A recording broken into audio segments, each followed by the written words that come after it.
જોડિયા પુલની જે નવીનીકરણની કામગીરી છે એ નવો બનાવવાની કામગીરી ઓલરેડી આપણે અગાઉ ચાલુ કરી દેવામાં આવેલી છે અને એ સંદર્ભે જ આપણે એનું જે ડાયવર્ઝન બનાવવાનું થતું હતું એ ડાયવર્ઝન બનાવી અને એ કાર્યવાહી પૂર્ણ કર્યા બાદ પોલીસ કમિશનરશ્રી દ્વારા એનું ડાયવર્ઝન માટેનું જાહેરનામું પણ પ્રસિદ્ધ કરી દેવામાં આવેલું છે.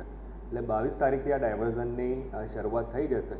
એ સાથે જ જે બ્રિજના ડેવલપમેન્ટ માટેની જે કામગીરી છે એ કામગીરી પણ આપણે ઝડપથી એને ચાલુ કરી દેવા માગીએ છીએ અને આ જે ઓવરઓલ કામગીરી છે એ લગભગ 74 કરોડની આસપાસના ખર્ચે આખું સમગ્ર નવીનીકરણ કરવા માટે આપણે જઈ રહ્યા છીએ. આગામી 2 વર્ષની દરમિયાન આ આખી કામગીરી આપણે પૂર્ણ કરીએ એ રીતનું આપણું આયોજન છે.